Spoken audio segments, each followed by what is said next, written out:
आप सभी मित्रों का आनंद भक्ति मेडिटेशन चैनल में स्वागत है। आज हम आप सभी को बृहस्पति भगवान के व्रत कथा के महात्म, उसकी विधि और व्रत कथा के बारे में बताएंगे। आइए चलिए सुनते हैं बृहस्पति देव की व्रत कथा के महात्म, विधि एवं कथा। इस दिन बृहस्पतिवार महादेव जी का पूजन होता है।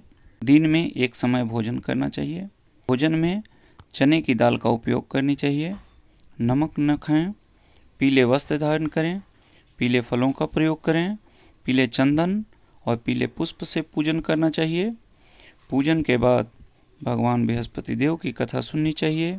कथा समाप्त होने के पश्चात प्रसाद ग्रहण करना चाहिए। इस व्रत को करने से बृहस्पति देव अति प्रसन्न होते हैं। स्त्रियों के लिए यह व्रत अति आवश्यक है। इस व्रत में केले का पूजन करें। कथा और पूजन के समय मन, कर्म और वचन से शुद्ध होकर मनोकामना पूर्ति के लिए बृहस्पति देव से प्रार्थना करनी चाहिए। इस व्रत को करने से समस्त इच्छाएं और मनोकामनाएं पूर्ण होती हैं। धन, विद्या, पुत्र और मनोवांछित फल की प्राप्ति होती है। परिवार में सुख तथा शांति रहती है। इसलिए यह व्रत सर्वश्रेष्ठ और अति फलदायक है। अब बृहस्पतिवार के व्रत की कथा। कहा जाता है, प्राचीन काल में एक राजा था जिसके घर में अन्न और धन की कोई कमी नहीं थी, परंतु उसकी स्त्री बहुत ही कृपण थी। वह किसी भिक्षार्थी को कभी कुछ नहीं देती थी। सारे दिन घर के काम में लगी रहती। एक समय साधु महात्मा बृहस्पतिवार के दिन उसके द्वार पर आए और भिक्षा की याचना की।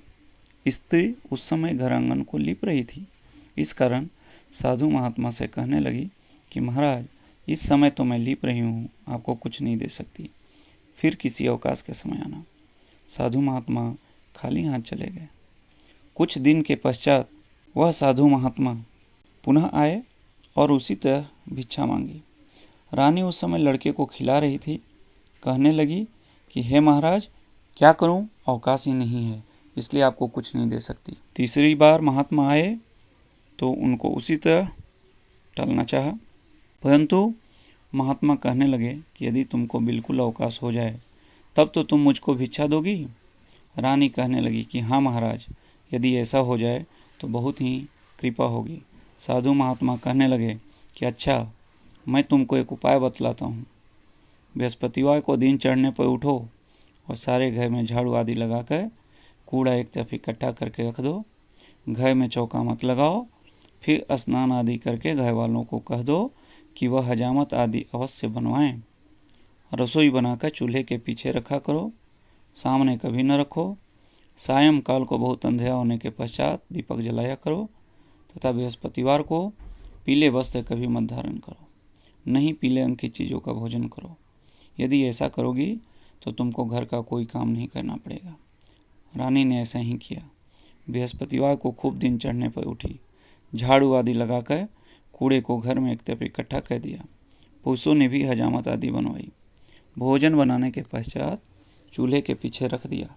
उसके पश्चात वह कई बृहस्पतिवारों को ऐसा ही करती रही। अब कुछ समय के बाद उसके घर में खाने तक को दाना भी न रहा और भोजन के लिए दोनों समय तरसने लगे। राजा रानी से कहने लगा कि रानी, तुम यहाँ पर रहो, मैं दूसरे देश को जाऊँ, क्योंकि यहाँ पर मुझे सभी मनुष्य जानते हैं, इसलिए कोई काज भी नहीं कर सकता। देश चोरी परदेश भीख बराबर है। ऐसा कहकर राजा परदेश चला गया। वहाँ जंगल में जाता और लकड़ी काट कर लाता तथा शहर में बेचता। इस प्रकार जीवन व्यतीत करने लगा। राजा के घर रानी और दासी दुखी रहने लगी। किसी दिन भोजन मिलता और किसी दिन पानी पीकर रह जाती।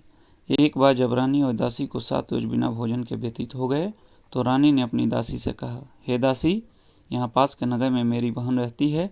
वह बड़ी धनवान है। इस कारण तू उसके पास जा और वहाँ से 5 सेर बेझर ला, जिससे कुछ समय के लिए गुजर हो जाएगी। इस प्रकार रानी की आज्ञा मानकर उसकी दासी रानी की बहन के पास गई। रानी की बहन पूजा कर रही थी क्योंकि उस बृहस्पतिवार था। जब दासी ने रानी की बहन को देखा तो वह बोली, हे रानी, मुझे तुम्हारी बहन ने भेजा है, मेरे लिए 5 सेर बेझे दे दो। इस प्रकार दासी ने कई बार कहा, परंतु रानी ने कुछ उत्तर न दिया, क्योंकि वह उस समय बृहस्पतिवार के व्रत की कथा सुन रही थी। इस प्रकार जब बांदी को किसी प्रकार का उत्तर न मिला तो वह बहुत दुखी हुई तथा क्रोध भी आया और लौटकर अपने गांव में रानी के पास आकर बोली, हे रानी, तुम्हारी बहन तो बहुत बड़ी आदमीन है, वह छोटे मनुष्यों से बातें नहीं कहती। इसलिए जब मैंने उससे कहा तो उसने किसी प्रकार का उत्तर न दिया। उसका कोई दोष नहीं है, जब बुरे वक्त आते हैं तब कोई सहारा नहीं देता। अच्छे बुरे का पता आपत्ति काल में ही लगता है। जैसी ईश्वर की इच्छा होगी वह होगा। यह सब हमारे भाग्य का दोष है। उधर उस रानी ने देखा कि मेरी बहन की दासी आई थी, परंतु मैं उससे नहीं बोली। इससे वह बहुत दुखी हुई होगी। यह सोचकर कहानी को सुन और विष्णु भगवान का पूजन समाप्त करके वह अपनी बहन के घर चल दी और जाकर अपनी बहन से कहने लगी कि हे बहन, मैं बृहस्पतिवार का व्रत कर रही थी, तुम्हारी दासी गई, परंतु जब तक कथा होती है तब तक न उठते हैं न बोलते हैं, इसलिए मैं नहीं बोली। कहो दासी क्यों गई थी? रानी बोली, बहन, हमारे यहाँ अनाज नहीं था। वैसे तुमसे कोई बात छिपी नहीं है, इस कारण मैंने दासी को तुम्हारे पास 5 सेर बेझर लेने को भेजा था। रानी बोली, बहन देखो, बृहस्पति भगवान सबकी मनोकामना पूर्ण करते हैं। शायद तुम्हारे घर में अनाज रखा हो। इस प्रकार के वचन रानी ने सुने तो घर के अंदर गई और वहाँ उसे एक घड़ा बेझर का मिल गया। तब वह रानी और बांदी प्रसन्न हुई और दासी कहने लगी कि हे रानी, देखो, वैसे हमको भोजन नहीं मिलता, इसलिए हम आज ही व्रत करते हैं। अगर इनसे व्रत की विधि और कथा पूछ ली जाए तो उसे हम भी किया करें। तब उस रानी ने अपनी बहन से पूछा कि हे बहन, बृहस्पतिवार के व्रत की कहानी कैसे है तथा वह व्रत कैसे करना चाहिए? रानी की बहन ने कहा कि हे बहन, गुरु के व्रत में चना की दाल मुनक्का से विष्णु भगवान का केले की जड़ में पूजन करें तथा दीपक जलावें, पीला भोजन करें और कहानी सुने। इस प्रकार करने से गुरु भगवान प्रसन्न होते हैं, अन्न पुत्र धन देते हैं, मनोकामना पूर्ण करते हैं। इस प्रकार से रानी और दासी दोनों ने निश्चय किया कि बृहस्पति भगवान का पूजन अवश्य करेंगे। 7 रोज बाद जब बृहस्पतिवार आया तो उन्होंने व्रत रखा।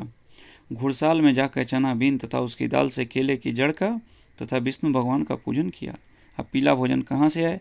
बेचारी बड़ी दुखी हुई, परंतु उन्होंने व्रत किया था, इस कारण गुरु भगवान प्रसन्न हुए और 2 थालों में सुंदर पीला भोजन लेकर आए।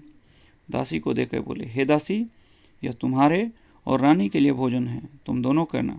दासी भोजन पाकर बड़ी प्रसन्न हुई और रानी से बोली, भोजन कर लो। रानी को इस विषय में कुछ पता नहीं था, इसलिए वह बोली, अरे दासी, तू ही भोजन कर, क्यों हमारी व्यर्थ में हंसी उड़ाती है? दासी बोली, एक महात्मा भोजन दे गया है। रानी कहने लगी, वह भोजन तेरे लिए ही दे गया है, तू ही भोजन कर। दासी कहने लगी, वह महात्मा हम दोनों को 2 थालों में भोजन दे गया है, इसलिए हम और तुम दोनों ही साथ साथ भोजन करेंगी। इस प्रकार रानी और बांदी दोनों ने गुरु भगवान को नमस्कार करके भोजन प्रारंभ किया तथा वह प्रत्येक बृहस्पतिवार को गुरु भगवान का व्रत और विष्णु पूजन करने लगी। बृहस्पति भगवान की कृपा से फिर रानी और दासी के पास काफ़ी धन हो गया। रानी फिर उसी प्रकार आलस करने लगी। तब दासी बोली, देखो रानी, तुम पहले इसी प्रकार आलस्य किया करती थी, तुम्हें धन रखने में कष्ट होता था, इस कारण सभी धन नष्ट हो गया। अब गुरु भगवान की कृपा से धन प्राप्त हुआ है तो फिर तुम्हें आलस्य होता है। बड़ी मुसीबतों के बाद हमने यह धन पाया है, इसलिए हमें दान पुण्य करना चाहिए तथा भूखे मनुष्यों को भोजन कराओ, प्याऊ लगवाओ, ब्राह्मणों को दान दो, कुआं तालाब बावड़ी आदि का निर्माण कराओ, मंदिर पाठशाला बनवा कर दान दो, कुंवारी कन्याओं का विवाह कराओ, धन को शुभ कार्यों में खर्च करो, जिससे तुम्हारा यश फैलेगा और पुण्य की प्राप्ति होगी। रानी ने इस प्रकार कर्म करने आरंभ किए तथा उसका यश फैलने लगा। रानी और दासी विचारने लगी कि न जाने राजा किस प्रकार से होंगे, उनकी कोई खबर नहीं मिली। गुरु भगवान से उन्होंने प्रार्थना की और भगवान ने रात्रि में राजा को स्वप्न में कहा, हे राजा, उठ उठ, तेरी रानी तुझे याद करती है, अपने देश को चलो। राजा प्रातःकाल उठा और विचार करने लगा, स्त्री जाति खाने और पहनने की संगनी होती है, पर भगवान की आज्ञा मानकर वह अपने नगर के लिए चलने को तैयार हुआ। इससे पूर्व जब राजा परदेश चला गया तो प्रतिदिन जंगल में से लकड़ी बीनकर लाने लगा और उन्हें शहर में बेचकर अपने दुखी जीवन को कठिनाई से व्यतीत करता था। एक दिन राजा दुखी होकर पुरानी बातों को याद करके रोने लगा। तब उस जंगल में बृहस्पति देव एक साधु का रूप धारण करके आ गए और राजा के पास आकर बोले, हे लकड़हारे, तुम इस जंगल में किस चिंता में बैठे हो, मुझको बतलाओ। यह सुनकर राजा नेत्रों में आंसू भर लाया और बोला, हे प्रभु, आप सब कुछ जानने वाले हो। इतना कह साधु को अपनी संपूर्ण कहानी बतला दी। महात्मा दयालु होते हैं। उससे बोले, हे राजा, तुम्हारी स्त्री ने बृहस्पति देव का अपमान किया था, जिसके कारण तुम्हारी यह दशा हुई। अब तुम किसी प्रकार की चिंता मत करो, भगवान तुम्हें पहले से अधिक धनवान करेगा। देखो, तुम्हारी स्त्री ने बृहस्पतिवार का व्रत आरंभ कर दिया है और तुम भी मेरा कहना मानकर बृहस्पतिवार का व्रत करके चने की दाल, गुड़, जल को लोटे में डालकर केले का पूजन करो, फिर कथा कहो और सुनो। भगवान तेरी सब मनोकामनाओं को पूर्ण करेंगे। साधु को प्रसन्न देख राजा बोला, हे प्रभु, मुझे लकड़ी बेचकर इतना पैसा नहीं मिलता जिससे भोजन करने के उपरांत कुछ बचा सकूं। मैंने रात्रि में अपनी रानी को व्याकुल देखा है। मेरे पास कुछ भी नहीं है जिससे कम से कम उसकी खबर तो मंगा सकूं, और कौन सी कहानी कहूं यह मुझको मालूम नहीं है। साधु ने कहा, हे राजा, तुम किसी प्रकार चिंता मत करो। बृहस्पतिवार के दिन रोजाना की तरह लकड़ियां लेकर शहर जाओ। तुमको उस दिन रोज से दुगना धन प्राप्त होगा, जिससे तुम भली प्रकार भोजन कर लोगे तथा बृहस्पति देव का पूजा का सामान भी आ जाएगा। इतना का साधु देवता वहाँ से लोप हो गए। धीरे धीरे समय व्यतीत होने पर बृहस्पतिवार का दिन आया। राजा जंगल से लकड़ी काटकर शहर बेचने गया। उसे उस दिन और दिन से अधिक पैसा मिला। राजा ने चना गुड़ आदि लाकर गुरुवार का व्रत किया। उस दिन से उसकी सब कठिनाइयाँ दूर होने लगी। परंतु जब दोबारा गुरुवार का दिन आया तो वह राजा व्रत करना भूल गया। इस कारण बृहस्पति भगवान नाराज हो गए। उस दिन उस नगरी के राजा ने विशाल यज्ञ का आयोजन किया तथा शहर में यह घोषणा करा दी कि कोई भी मनुष्य अपने घर में भोजन न बनावे। समस्त जनता मेरे यहाँ भोजन करने आवे। इस आज्ञा को जो न मानेगा उसके लिए फांसी की सजा दी जाएगी। राजा की आज्ञा अनुसार शहर के सभी लोग भोजन करने गए, लेकिन लकड़हारा कुछ देर से पहुंचा। इसलिए राजा उसको अपने साथ लिवा ले गए और ले जाकर भोजन करा रहे थे तो रानी की दृष्टि उस खूंटी पर पड़ी जिस पर उनका हार लटका हुआ था। वह वहाँ पर दिखाई न दिया। रानी ने निश्चय किया कि मेरा हार इसने चुरा लिया है। उसी समय पुलिस बुलाकर उसे जेल खाने में डाल दिया। जब राजा जेल खाने में पड़ गया और बड़ा दुखी होकर विचार करने लगा कि न जाने किस पूर्व जन्म के कर्म से मेरे लिए दुख प्राप्त हुआ है, और उसी साधु को याद करने लगा जो कि जंगल में मिला था। उसी समय तत्काल बृहस्पति देव साधु के रूप में प्रकट हो गए और उसकी दशा को देखकर कहने लगे, अरे मूर्ख, तूने बृहस्पति देवता की कथा नहीं की, इस कारण तेरे लिए दुख प्राप्त हुआ है। अब चिंता मत कर। बृहस्पतिवार के दिन जेल खाने के दरवाजे पर 4 पैसे पड़े मिलेंगे। उनसे तू बृहस्पतिवार का पूजन करना, तेरे सभी कष्ट दूर हो जाएंगे। बृहस्पतिवार के दिन उसे 4 पैसे मिले। राजा ने कथा की तो उसी रात्रि को बृहस्पति देव ने उस नगर के राजा को स्वप्न में कहा, हे राजा, तुमने जिस आदमी को जेल खाने में बंद कर दिया है वह निर्दोष है, उसे छोड़ देना। रानी का हार उसी खूंटी पर लटका हुआ है। अगर तू नहीं छोड़ेगा तो मैं तेरे राज्य को नष्ट कर दूंगा। इस प्रकार के रात्रि के स्वप्न को देखकर राजा प्रातःकाल उठा और खूंटी पर हार को देखकर लकड़हारे को बुलाकर क्षमा मांगी तथा राजा को योग्य सुंदर वस्त्र आभूषण देकर विदा किया। राजा जब नगर के निकट पहुंचा तो उसे बड़ा ही आश्चर्य हुआ। नगर में पहले से अधिक बाग, तालाब और कुएं हैं। बहुत सी धर्मशाला, मंदिर आदि बन गए हैं। राजा ने पूछा, यह किसका बाग और धर्मशाला है? तो नगर के लोग कहते हैं कि यह सब रानी और बांदी के हैं। तो राजा को और भी आश्चर्य हुआ तथा गुस्सा भी आया। जब रानी ने यह खबर सुनी कि राजा आ रहे हैं तो उसने बांदी से कहा कि हे दासी, देख, राजा हमको कितनी बुरी हालत में छोड़ गए थे, कहीं हमारी ऐसी हालत देखकर लौट न जाएं, इसलिए तू दरवाजे पर खड़ी हो जा। आज्ञानुसार दासी दरवाजे पर खड़ी हो गई और राजा आए तब उन्हें लिवा लाई। तब राजा ने क्रोध करके अपनी तलवार निकाली और पूछने लगे कि यह धन तुम्हें कैसे प्राप्त हुआ? तो उन्होंने कहा कि हमें यह बृहस्पति देव के प्रभाव से प्राप्त हुआ है। राजा ने निश्चय किया कि 7 रोज बाद तो सभी बृहस्पति देव का पूजन करते हैं, परंतु मैं रोजाना दिन में 3 बार कहानी कहा करूँगा तथा रोज व्रत किया करूँगा। अब हर समय राजा के दुपट्टे में चने की दाल बंधी रहती तथा दिन में 3 बार कहानी कहता। एक दिन राजा ने विचार किया कि चलो अपनी बहन के पास हो आएं। इस प्रकार निश्चय कर राजा घोड़े पर सवार होकर अपनी बहन के यहाँ चलने लगा। मार्ग में देखा कि कुछ आदमी एक मुर्दे को लिए जा रहे हैं। रोक कर राजा कहने लगा, अरे भैया, मेरी बृहस्पतिवार की कहानी सुन लो। वे बोले, लो, हमारा आदमी मर गया है, इसको अपनी कहानी की पड़ी है। परंतु कुछ आदमी बोले, अच्छा कहो, हम तुम्हारी कहानी सुनेंगे। राजा ने दाल निकाली और जब कहानी आधी हो पाई थी कि मुर्दा हिलने लग गया। कहानी जब समाप्त हो गई तो वह राम राम कहकर खड़ा हो गया। आगे मार्ग में उसे एक किसान खेत में हल चलाता मिला। राजा ने उसे देखा और उससे बोला, अरे भैया, तुम मेरी बृहस्पति की कहानी सुन लो। किसान बोला, जब तक मैं तेरी कहानी सुनूंगा तब तक 4 हैया जोत लूँगा। जा, अपनी कहानी किसी और को सुनाना। इस प्रकार राजा आगे चलने लगा। राजा के हटते ही बैल पछाड़ खाकर गिर गए तथा पेट में बहुत जोर से दर्द होने लगा। उस समय उसकी माँ रोटी लेकर आई।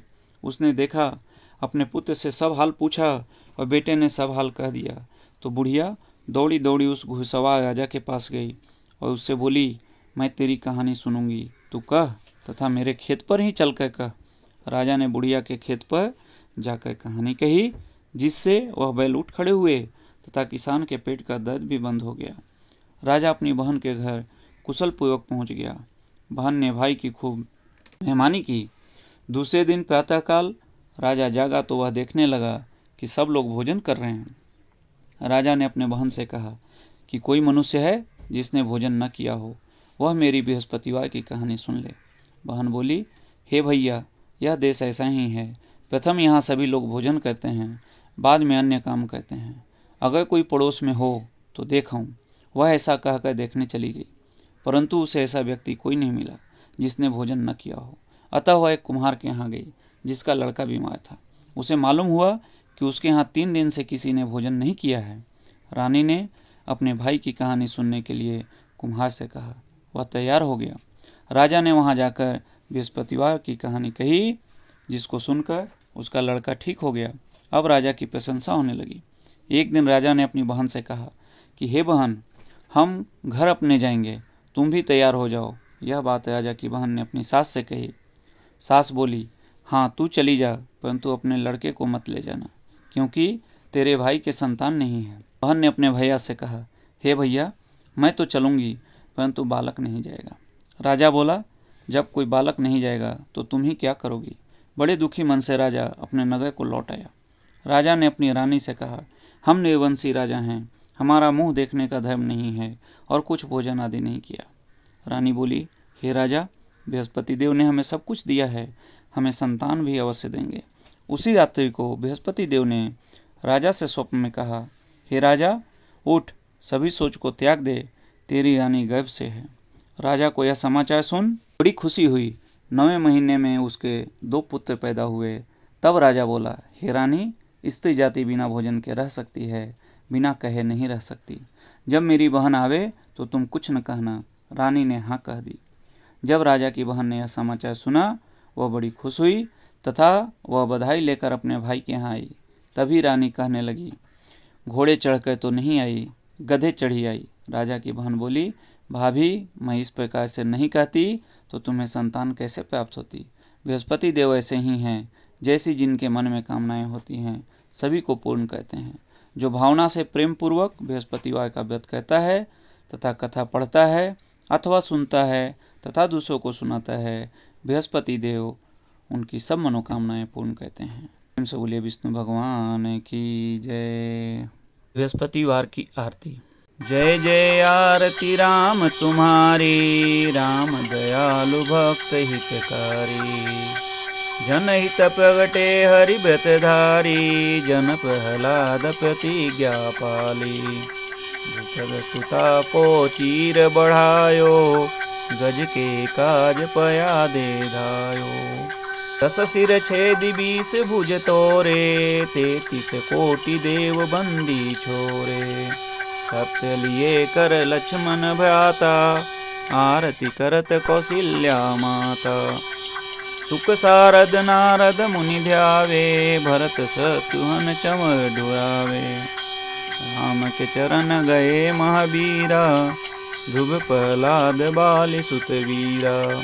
लंका जीति अवध हरि आए, सब संतन मिली मंगल गाए। सीता सहित सिंहासन बैठे, रामानंद स्वामी आरती गावे। जय जय आरती राम तुम्हारी, राम दयालु भक्त हितकारी।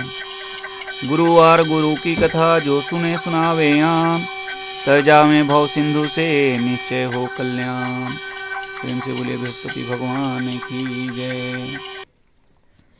ओम जय बृहस्पति देवा, स्वामी जय बृहस्पति देवा। छिन छिन भोग लगाऊं, कदली फल मेवा। ओम जय बृहस्पति देवा, तुम पूरन परमात्मा, तुम अंतर्यामी। स्वामी तुम अंतर्यामी, जगत पिता जगदीश्वर, जगत पिता जगदीश्वर, तुम सबके स्वामी। ओम जय बृहस्पति देवा, चरणामृत निर्मल, सब पातक हरता। स्वामी सब पातक हरता, सकल मनोरथ दायक, सकल मनोरथ दायक, कृपा करो भरता। ओम जय बृहस्पति देवा, तन मन धन अर्पण कर, जो जन शरण पड़े। स्वामी जो जन शरण पड़े, प्रभु प्रकट तब हो कर, प्रभु प्रकट तब हो कर, आकर द्वार खड़े।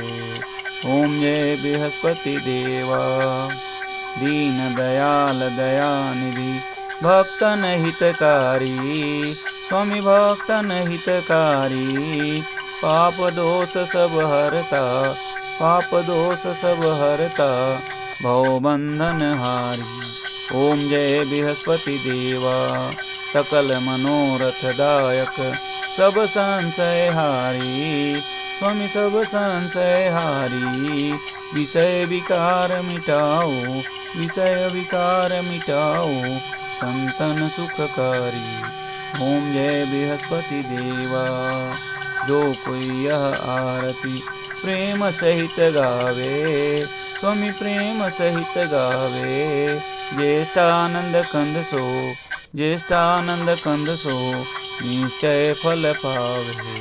ओम जय बृहस्पति देवा, ओम जय बृहस्पति देवा।